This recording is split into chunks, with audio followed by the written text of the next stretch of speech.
The book of Esther is a story of divine providence and deliverance during times of trials and hardship. We all have trials in our lives. Sometimes the trials take the form of persecution because we are Christian or because we are preaching the gospel, but very often the trials are not because of that. They are for other reasons, and the trials may be in our family lives, in our community, in our secular lives, in our jobs, but they are trials nonetheless, and they affect us in a very profound way. And the book of Esther teaches us how God delivers us from trials. So today, I'm going to give you 6 lessons that we learn from the book of Esther, how God delivers us from trials. So there are 4 main characters in the book of Esther. Esther, Mordecai, Esther's adopted father, or some people will call him her uncle, Haman, who is the main villain, and the king, who is called Xerxes or Ahasuerus, depending on which version of the Bible you read. I'll simply refer to him as the king. So the main story goes like this. Haman, the villain, hated Mordecai, and by extension, he hated the Jews. So he devised a plot using his influence with the king to eradicate all of the Jews from that kingdom. But through the bravery of Esther and through the prayer and the fasting of the people, God worked a mighty deliverance and turned everything around on Haman. So here are 6 lessons from the book of Esther. Lesson number 1. God has a plan that has been set in motion before your trials even arise. The main issue with Haman started in Esther chapter 3.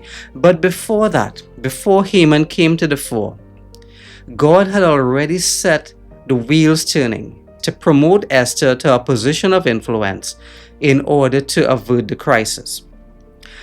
In chapter 1 of Esther, Queen Vashti, who was the original queen married to Xerxes, she fell out of favor with the king and she got a red card. All right, just to put it lightly, she got kicked out. And there was now a vacancy for a new queen. So the king sent out a circular to all the young women in the kingdom to apply to be the new queen.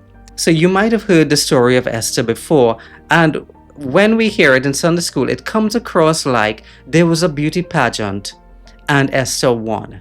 That is not what happened. Let's read some verses from Esther chapter 2, verse 12. So each young woman's turn came to go into the king after she had completed 12 months of preparation.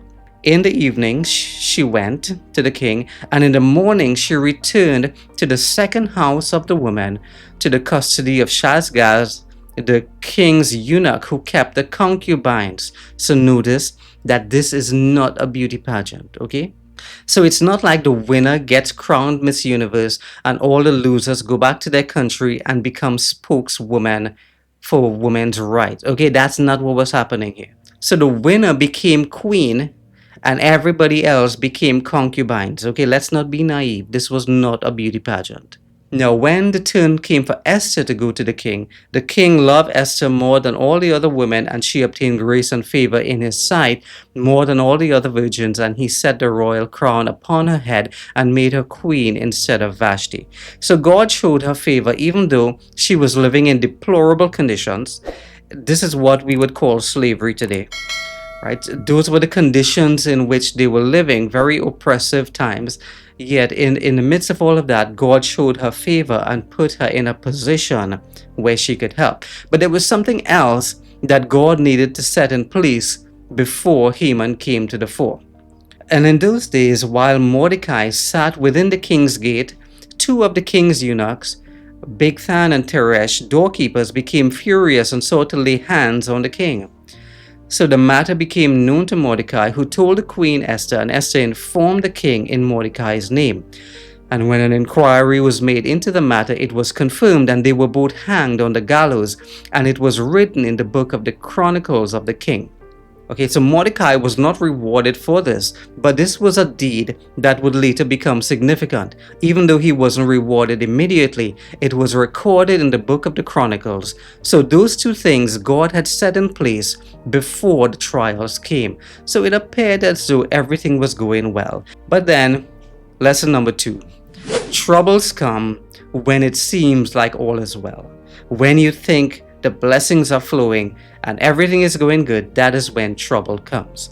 So in Esther chapter 3, verse 1, it says, "After these things, the king promoted Haman, and all the king's servants bowed and paid homage to him.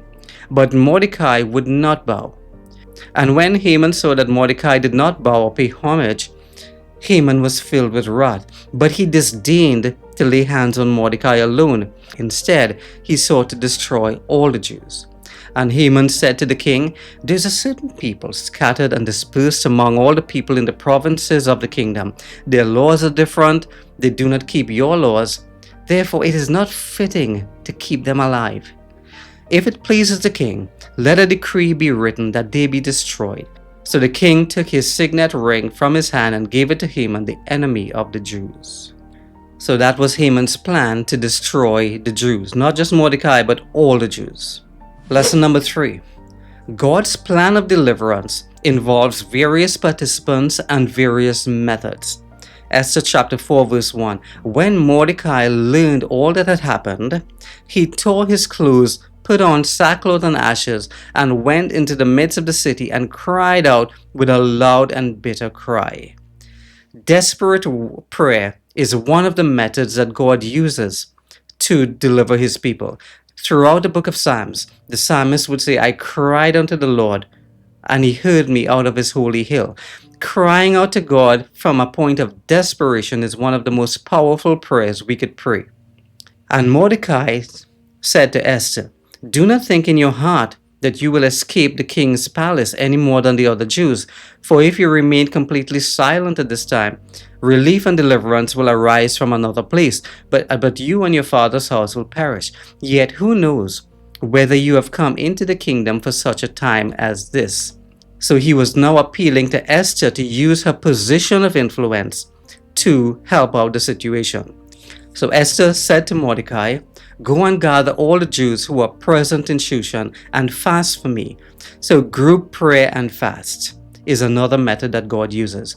So notice it was not just a solo effort. It was not one person praying and fasting for deliverance, but it was all the Jews. Group prayer. "So I will go into the king, which is against the law, and if I perish, I perish." Here are 4 of the methods that God used. Prayers of desperation, for group prayer and fasting, Esther's position of influence, and surrender before God. And the plan involved not just Esther, but all the Jews. So God's plan of deliverance involves many different methods and many different participants. Lesson number 4. Deliverance comes in stages and involves many moving parts. The deliverance doesn't come all at once. It comes in stages. Esther 5:1. Now it happened on the 3rd day that Esther, after they fasted, put on her royal robes and stood in the inner court of the king's palace. So it was that when the king saw the queen standing in the court, she found favor in his sight. This is what they were praying and fasting for, because this was the moment when Esther could have been rejected by the king, and under their crazy laws, she could have been killed for coming to the king without permission. It was crazy. But nevertheless, this was a major hurdle that doesn't sound like much to us, but to them, this was the do or die moment. And she found favor. And the king said to her, "What do you wish, Queen Esther? What is your request?" So she said, "If it pleases the king, let the king and Haman come today to the banquet which I have prepared for them." Notice she didn't lay out all of her cards on the table just yet. She was doing this in stages. She set a trap for Haman. So when Haman heard this, he was just beaming with pride and walking out of that palace with his head held high. But then he saw Mordecai and all of the hatred tuned up within him again. So he said, he was boasting to his family, "The queen invited no one but me to come into with the king to the banquet that she prepared. Yet all of this avails me nothing, as long as I see Mordecai the Jew sitting in the king's gate." Then his wife Zeresh and all his friends said to him, "Let gallows be made 50 cubits high, and in the morning suggest to the king that Mordecai be hanged on it. Go merrily with the king to the banquet."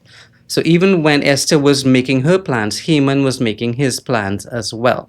But that night the king could not sleep.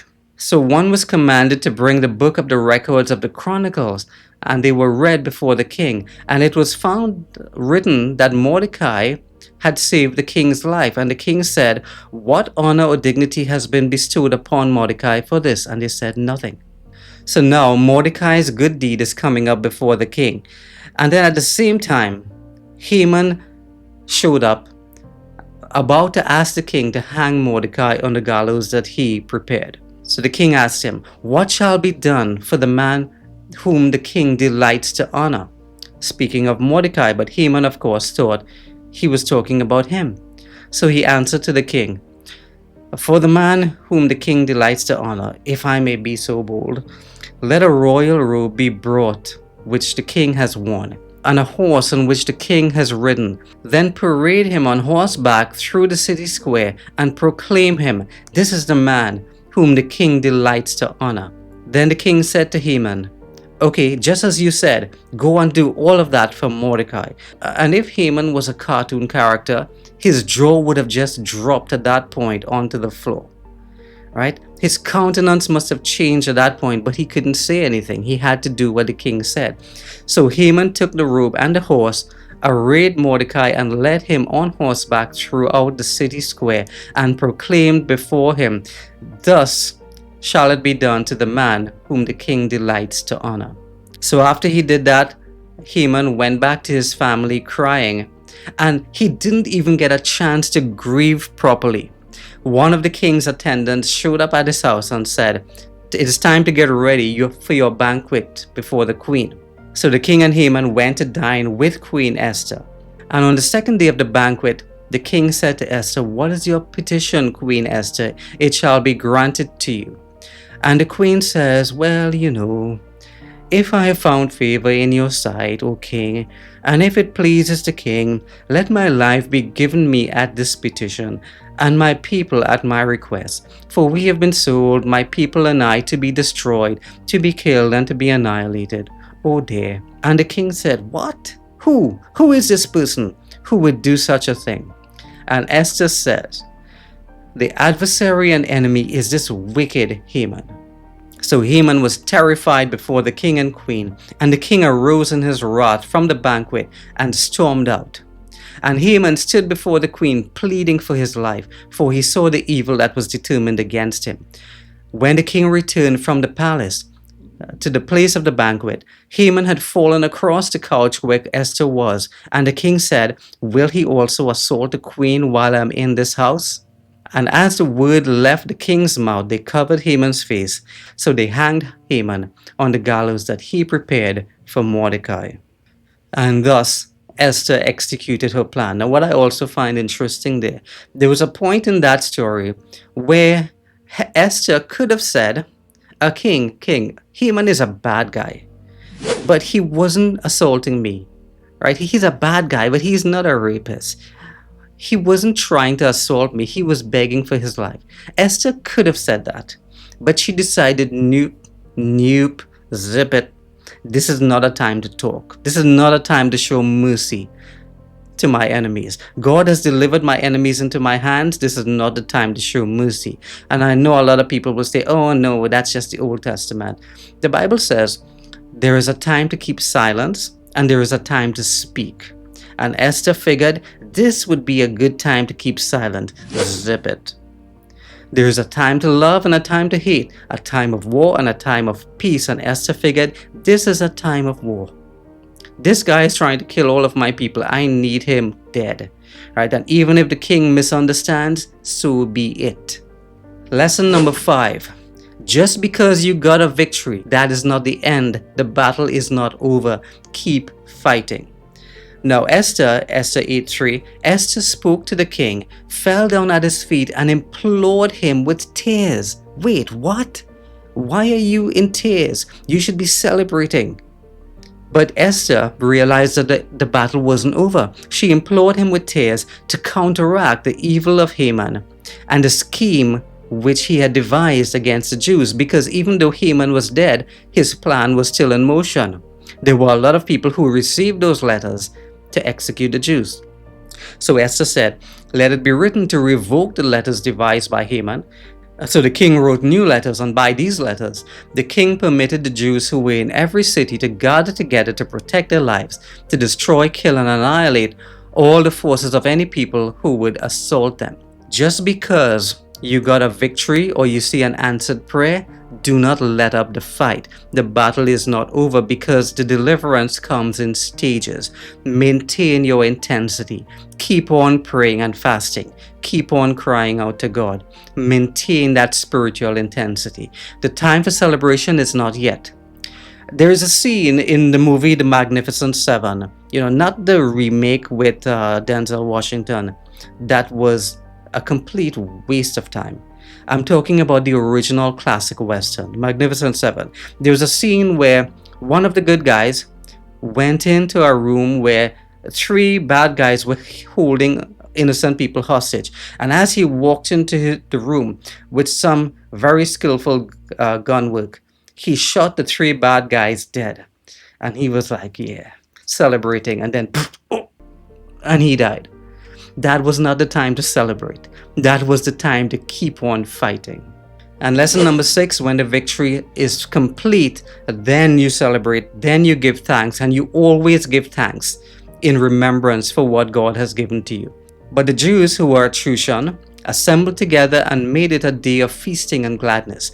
And the Jews established and imposed upon themselves and their descendants that without fail they would celebrate these 2 days every year, that these days of Purim should not fail to be observed among the Jews, and that the memory of them should not perish from among their descendants.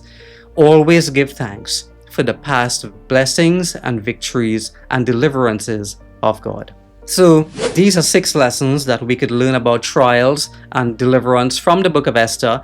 God may not work exactly the same way every time, but I pray that these principles would guide us along. And remember, always accept that God is sovereign. There is never any guarantee that God will give us victory in this life, but we don't know whether God will give us the victory or not. Pray like crazy. Fast and pray like crazy. Cry out to God and do not give up. If you would like to hear more content like this, like and subscribe, and check for my new videos every Tuesday at 11 a.m. Eastern Time. God bless you. Thank you for watching, and I'll see you all next time.